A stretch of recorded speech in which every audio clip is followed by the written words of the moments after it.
Okay, this is a very heavy topic. Today we're going to discuss something I have struggled with, and I think I don't know if all women struggle with it, but many of us do.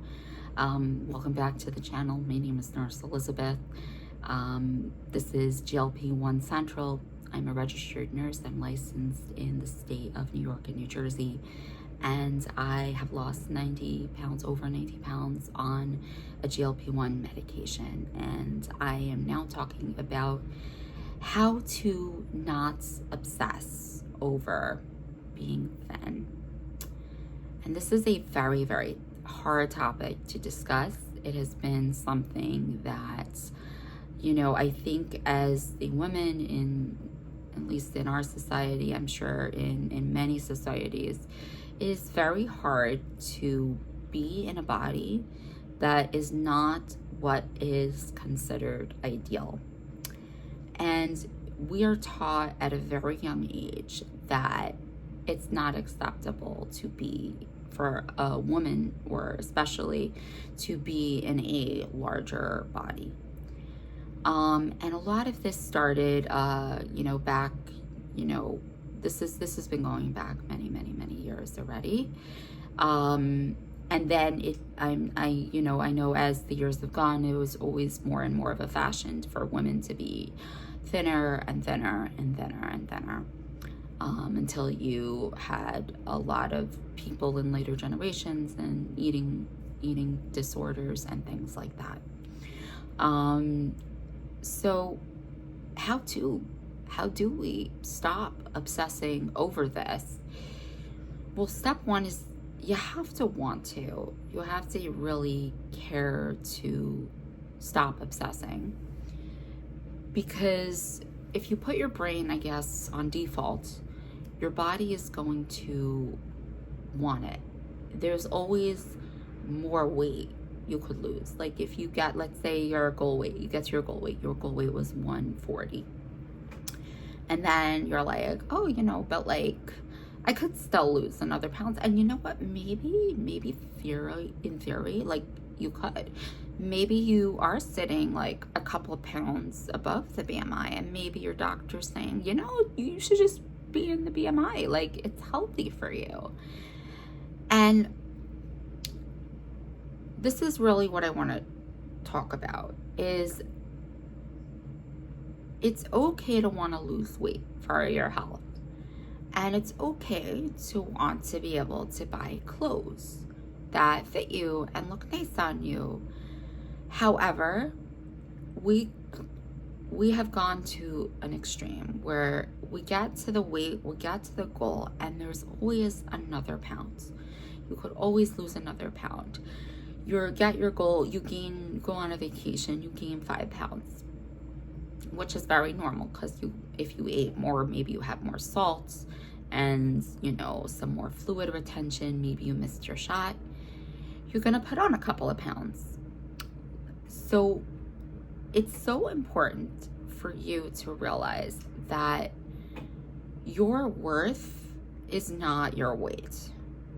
And I need you to let that sink in, because you're a human being.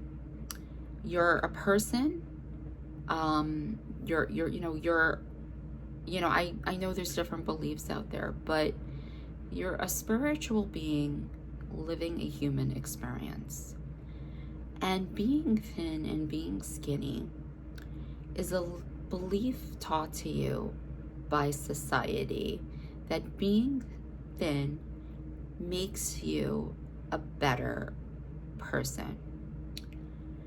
And these lines get very blurred because you have the body positivity movements, and it's beautiful, and everybody should love you should love your body, love yourself.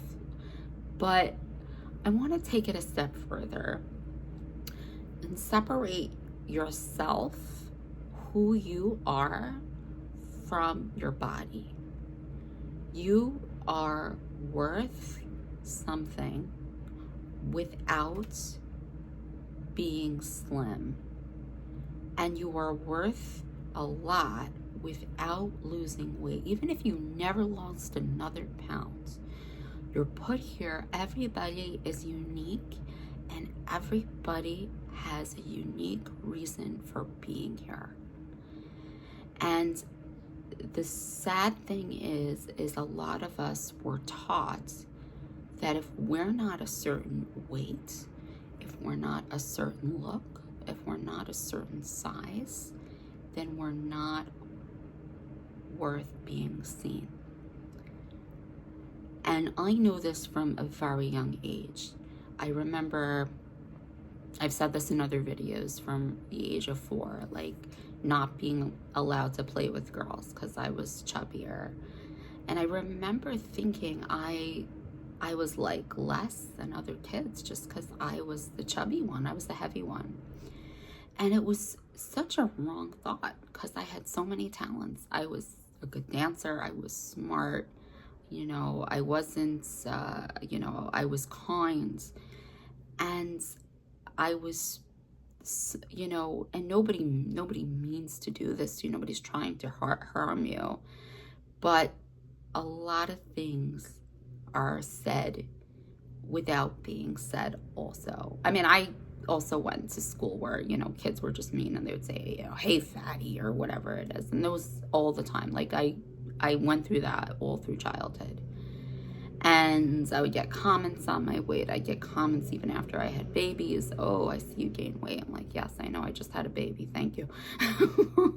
Like, you don't have to bring it up, but you know, like always comments. I'd skip lunch, and a coworker once made a joke that someone said, oh, you know, you gotta eat lunch or you'll faint. And I would also just had a baby, I was heavy, and the coworker's like, she doesn't look like she's gonna faint anytime soon, because to say I was heavy.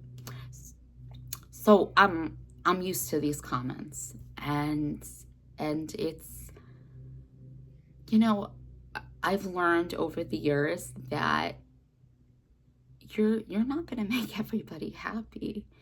You're always going to be too this first one person, or too skinny according to another person. I've had family members go to me when I get too like this weight, and they're like, you're too skinny, like what are you doing to yourself? And I'm like I'm just trying to be healthy.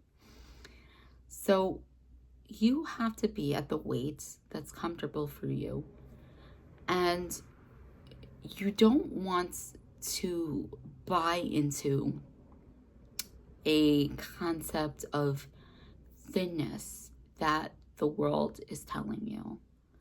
The world is telling you that thin is perfect, and when you're thin, your life is just going to be so good, and like there's just magic. You're going to hit this magical number, and then the magical ponies are going to fly out of the sky, and rainbows are just going to shine everywhere, and like a lot of nonsense. And it takes a lot of mental work. This is not one video. This is not like something I could give to you in one video. But you're gonna have to learn to have thick skin and realize you're worth so much the way you are, whatever weight you are, whatever you look like. You know, you're a human being in God's creation. And I hope you do realize that, whoever you are, wherever you're listening. I hope you join us. GLPONECentral.com. GLPONECentral.com. I hope to see you there.